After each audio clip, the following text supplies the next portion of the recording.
CTW presents Square One TV, show number 148, produced at Unitel Video in New York.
Your mission is to eat only factors of 24. When you encounter a number, you will have until the count of 3 to make your decision. And beware the garish Mr. Glitch. He will eat you if you are wrong. Woohoo! Mathman, factors of 24. Mathman, Mathman. Yep.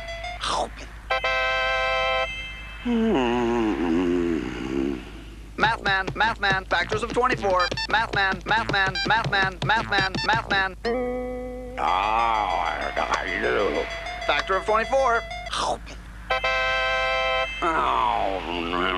Mathman, Mathman, Mathman, Mathman, factors of 24. Mathman, Mathman, Mathman, Mathman, Mathman. I don't think so. Mathman, Mathman, Mathman, Mathman, Mathman, Mathman, Mathman, Mathman. There's another. Good work, Mathman. Thank you. You've eaten all factors of 24 on the board. Free game.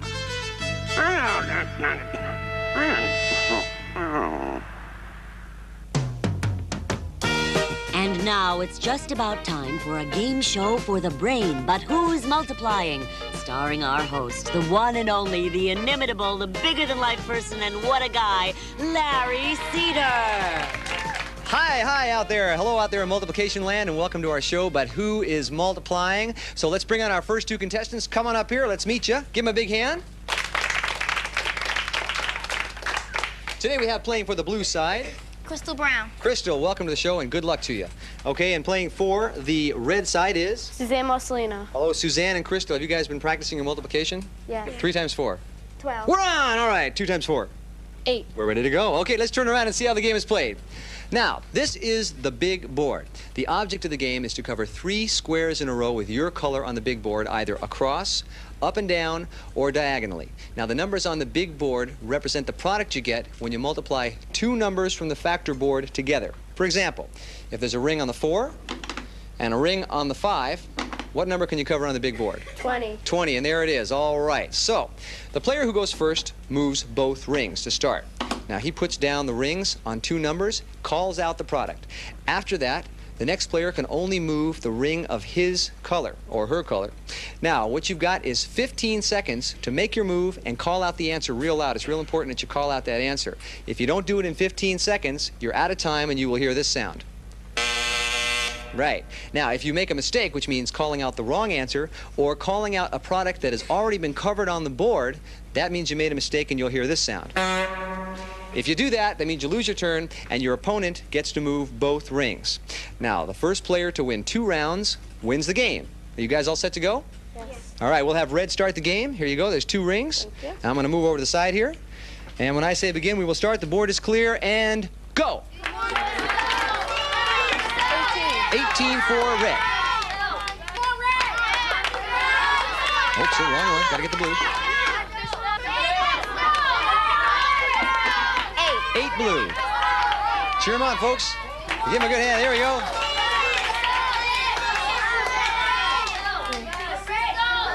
12. 12 red. 12 red. Okay, here goes blue. 9. 9 blue. 9 blue.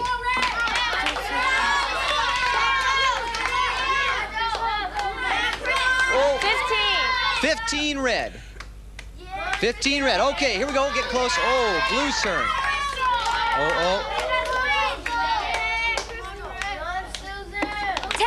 10. 10 red. You blue. I'm sorry. Very good. We have a winner of the first round. It's Crystal. Congratulations. You did a fantastic job. Now, that means that there's another round we're going to play, and the first one to win 2 rounds will win the game. So if you win the next one, you win the game, or you could tie it up. The loser starts the second game. You've got 2 rings. The board is clear. You guys all ready to cheer on your teammates? Yeah! All right. Here we go. Begin. We got a 10 red. 10 red.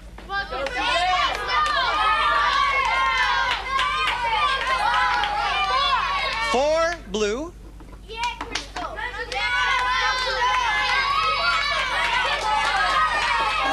Oh, come on.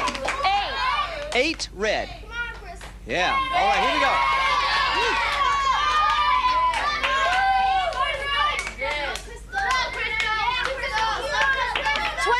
12 blue. 9 red. 9. Oh, we tied it up. Very good. You realize what we have here, of course, is a tie game. This is very close. We're going to go to one more game. You guys are doing a very good job. It's a very tough competition here. 2 rings. You're going to start. Loser starts the next game. The board is cleared. Are we ready? Okay, go blue. 20 blue. 24. 24 red. 24. 24 red.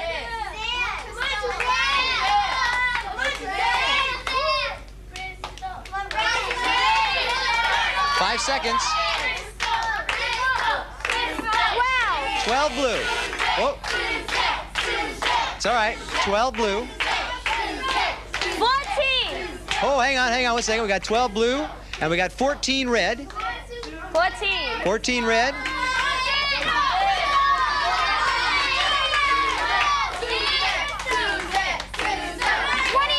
28 blue. Oh! We have a winner. Turn around here. Tough game, very tough game. You guys did a sensational job cheering on your teammates. We have a winner. It's Crystal. Congratulations, 2 out of 3 games. And you did a wonderful job also. For winning, however, you are going to win a Square One TV calculator. Congratulations. And for you, because you played so well, we're going to give you one of these Square One TV t-shirts. There you go. Thank you. Great job. Thank you all very much. And we'll see you next time on But Who's Multiplying? Bye-bye. Yes, keep it going. All right. Oops is brought to you by Erasers. Don't make a mistake without one. On October 6, 1931, Monica Delpsiger was hard at work as a designer for the Bridger Gap Construction Company. Shortly after her lunch, she made the following mistake.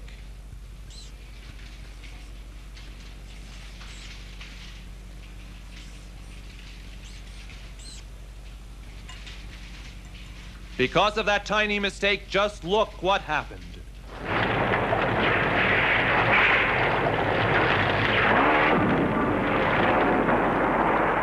Oops. Let's look at that again.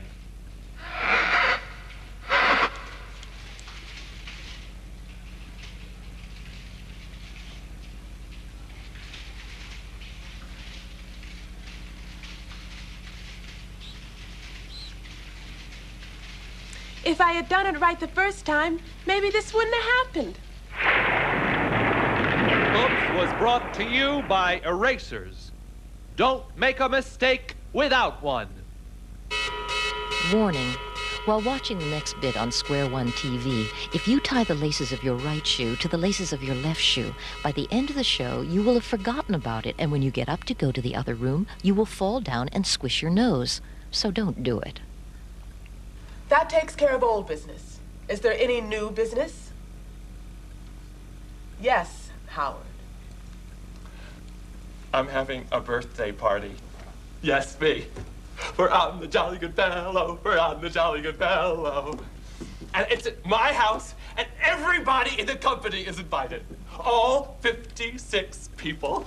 And there'll be games to play, all of which I will win because I'm the birthday boy and I have my own chair. And there'll be a big birthday cake. And these big trash bags that you can put all the wrapping from 56 presents in. Just think, 56. Aren't you jealous? You must be just a little. I know you are, because I am the birthday boy. Happy birthday to me. We did have a temporary problem, however. We have 56 people coming, but we only have 8 tables. And my mom, well, you know how moms are when you're having a party. She could not figure out how many people would fit at each table. I mean, she freaked. And I said, Mom, get a grip on yourself. I can handle this. So what I did was, I divided 56 by 8, and the answer is 7. There'll be 7 of my friends at each table. I figured it out. Me! So, it's all set. And my mom, well, she is a nervous wreck. You know, Howard. What? Keep acting this way and you can kiss your party goodbye. Oh, Mom! I mean it. No fun. Sit up straight. Now, are there any final comments? Any more business? Any announcements? Meeting adjourned.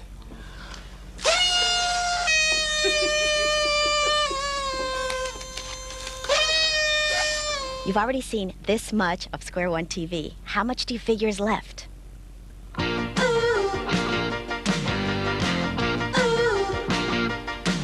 Jenny called me on a Monday, and that was great. We stayed up talking till very late. I called her Tuesday to make our plans for next month's softball springtime dance. Jenny called me Wednesday. She was at the mall, but I was on my way out to play basketball. Man, you can't play basketball. I scored 3 home runs. 3 home runs? I called Jenny Thursday. Yeah, I called Jenny Friday. Saturday, the telephone rang and my mom said, Jenny, it's Jenny again. I called her on Sunday to see what to take on a picnic later down at Goodman's Lake. Jenny called me Monday. We had a super talk.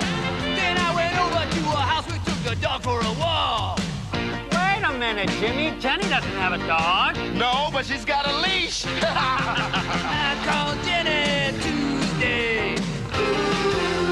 I called Jenny Wednesday. Called me Thursday. We talked for a year. My dad said, James, is that phone glued to your ear? Today is Friday. I thought the phone would ring. I thought Jenny would call me about that dance club thing, but she hasn't called me, and I'm a little upset. Well, it's only 8, and well, the day's not over yet. Yeah. Stop! Do you see a pattern here? Try to find a pattern here.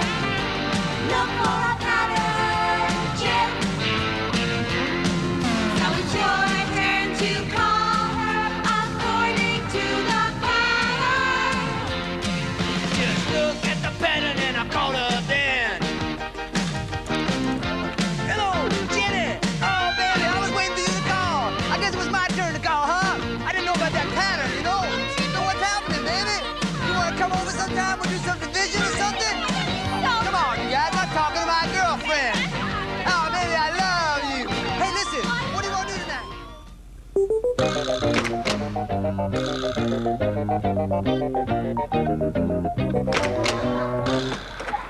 I couldn't figure that out at all.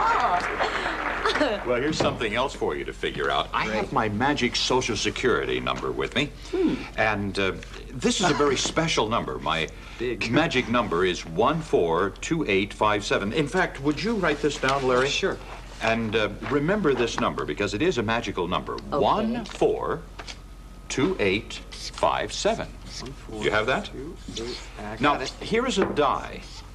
And a die, of course, has the digits 1 through 6. One number on each side. Now, I'd like you to throw that and therefore come up with any one of these numbers. You throw it yourself. Any number that you like. He's lost his spots. Yes. He's a 10, I think. Any number. Oh. Now, use your imagination. Since there are no pips on here, use your imagination. I'd say that looks like a 4. It looks like a 4. Would you multiply our magical number by 4? All right. And while you're doing that, I have a piece of paper right in here with some numbers on it. This is my prediction. Would you multiply by 4 also, our magical number? I'm going to use this calculator. Okay. By 4. There we go. There it is. It's... What is the number that you have there? It's I have 5, 7, 1, 4, 2, 8. And would you look there at my prediction? Okay. Oh, no. It's 5, 7, yeah. 1, 4, 2, 8. That's great. Yes. Now, the reason that this happened, our magical number is a special number. It's called a cyclical number. Now, if this number is multiplied by the digits 1 through 6, the product will always be this same series of numbers with a different starting point. You see, it's the same number, 1, 4, 2, 8, 5, 7. Oh, yes. If, for instance, we were to multiply by 6, it would have been 8, 5, 7, 1, 4, 2. Now, I'd like you at home to make up some loops of paper with the cyclical number on it. And as you do so, we'll experiment with this. Multiply the magical number by each digit, 1 through 6. And you'll find that this will be our magical number. And that, I think, is most fascinating. It is. Well, that's how it's done. Mr. Blackstone. Yes? There's a Doug Henning to see you. Oh, terrific. I'm going to go out and learn some new tricks. Well, thank you. That was fantastic. Well, let's try another number. It's incredible. Let me see. Let's multiply by 2 this time. 2. Why not? All right. 142,857, a cyclical number. When I multiply it by certain numbers, the product keeps the same digits. They just move from one end to the other. Watch. There's a 3, made the 4 jump up. Well, times it times 4. There goes the 5, 7, 1, but the digits stay the same. Here's a 5. Look at that 5 jump right over at the end. Why don't you try multiplying it by 6 or 7? That'll be fun. I'm going out back and roast tomatoes.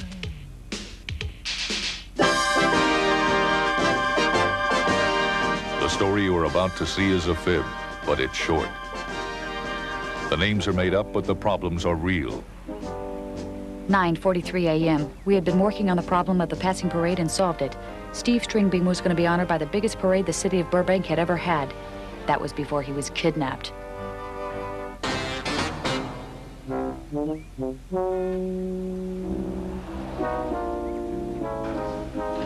Now we had new problems to solve. Who stole Stringbean? Why did they steal Stringbean?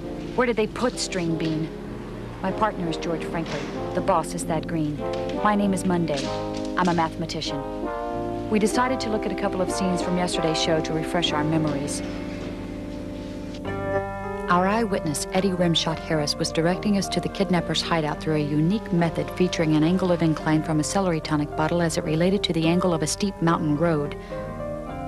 Coupling that with Rimshot's knowledge of the times between the turns the kidnappers had made, he was leading us to a remote hideout, which we found.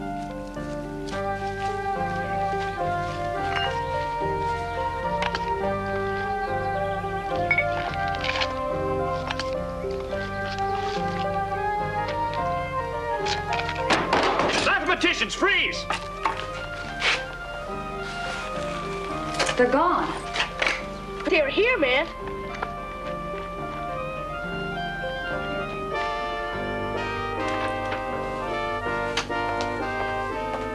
Monday, frankly, any news on the kidnapping? I don't need to tell you two. I'm getting a lot of pressure on this one. Me too, Chief. Martha's holding me personally responsible for Steve Stringbean's disappearance. Martha's a big fan of his. I'll say, sometimes I really think about getting mad at her. Uh-huh. Look, I want this case solved, and I want to solve it in a hurry. You have the entire department at your disposal. Get moving. Come on, George, let's get the boys from the lab and take another look at that shack.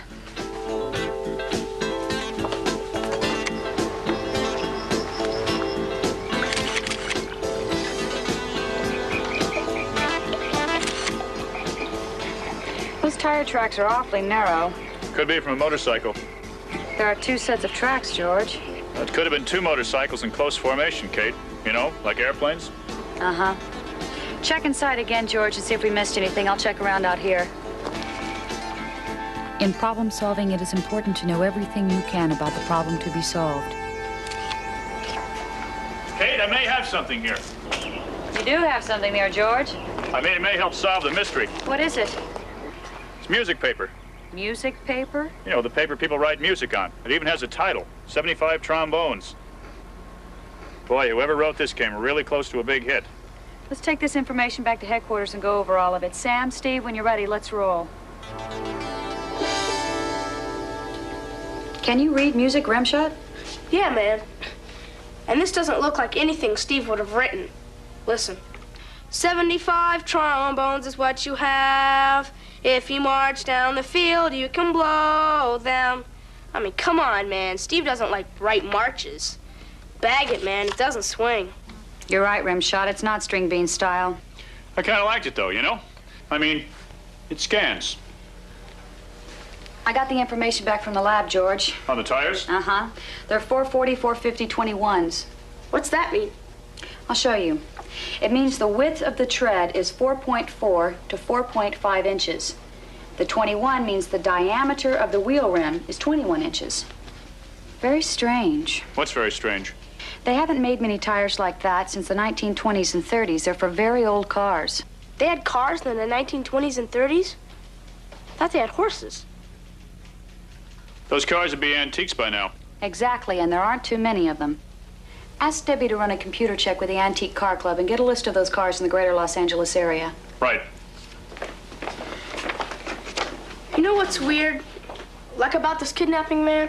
What? Nobody's called asking for a ransom. Don't they always call and ask for money or jewels or something? Usually. Unless they've already... Mathnet Monday. What? It's the kidnappers. What? Hello? You say you have Steve Stringbean. Of course we want him returned. How much? You want $104,020 and you'll return him? How do I know you've got him? When? Where? Hello? He hung up. They've got Stringbean. And they want $104,020 to give him back. That's strange, too. Why not more? Or less. Why a specific amount like $104,020? Surprise, Kate. There are 1,537 antique cars registered in the greater Los Angeles area. How'd you find that out so fast? Debbie did it by using her computer. She searched the database of the Department of Motor Vehicles. Those are the guys you have to register your car with. Right. What's a database? In this case, it's like an electronic book that has all kinds of information about cars. Debbie searched it and asked it to give her information about antique cars only. And the computer gave her just the stuff she asked for. Uh-huh. If you had to do the search by hand, it could take days. While you were gone, George, we had a call about Stringbean. Martha? The kidnappers. Mathnet Monday. Oh, it's you again. No, that's all right. I understand it happens all the time. How do I know you have Stringbean? Uh-huh.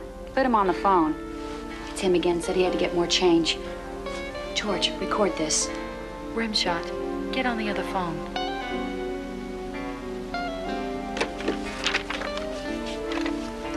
Yes, hello?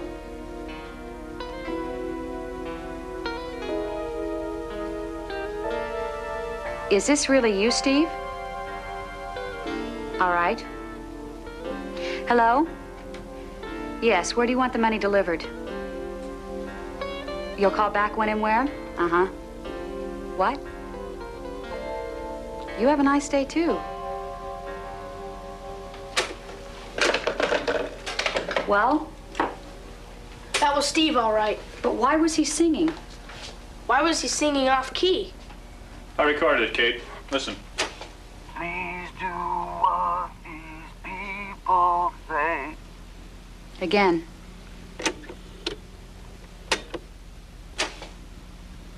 Please do what these people say.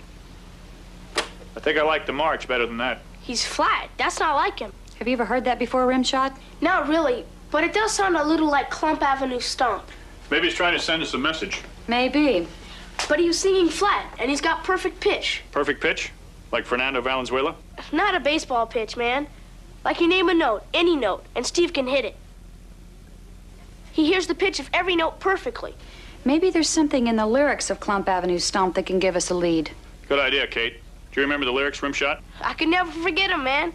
It was an instrumental. Oh, just music, no words. Uh-huh. There must be some reason why he was singing Clump Avenue Stomp.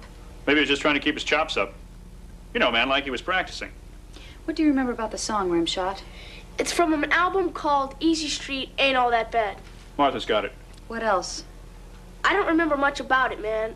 I know it came out in 1984, was recorded live at concert at Wrigley Field, Chicago, zip code 60603, and was released through String Bean's own label, Vegetarian Discs. That's an amazing amount of worthless knowledge, Rimshot. But man. If String Bean was trying to tell us something, it didn't work. I just remembered something else. It was recorded on October 1st, 1984, man. How's that, man? What's October? The 10th month. So it was recorded on 10/1/84. What is Steve trying to tell us he's being held at 10/1/84 Easy Street? I think you're reaching, Rimshot. Let's run it through the computer, Kate. Sometimes we have to go by a stomach cramp. You know, a gut reaction. That's amazing. There is a 10/1/84 Easy Street. It's in Pacoima. Know what's there? Embassy Cleaners. That's the name of the recording studio. It was recorded at a dry cleaner? Embassy Recording. He's got to be there, man. Your hunch is worth a try, son. It's all we've got to go on. Let's roll.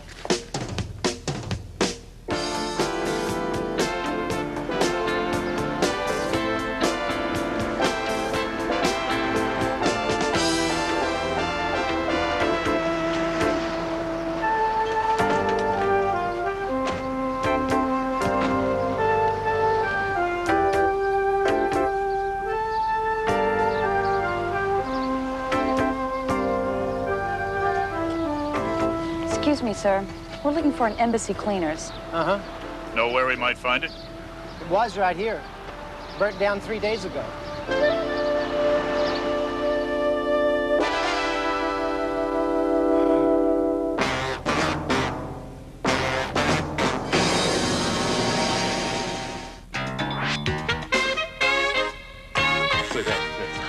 So I put the number 7 in this end.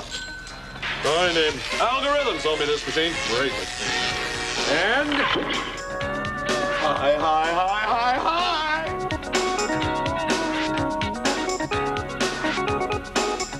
George, they want the money frozen in a 350-pound block of ice. Ice? And then you know what they demand? A very big glass? 100% of Square One TV is a production of the Children's Television Workshop. This program was made possible by grants from the National Science Foundation, the U.S. Department of Education, the Corporation for Public Broadcasting, the Andrew W. Mellon Foundation, and the Carnegie Corporation of New York. Corporate funding is provided by IBM. At IBM, we believe education is the key to the future. We are pleased to help support Square One TV as an innovative way to introduce young people to the exciting world of mathematics.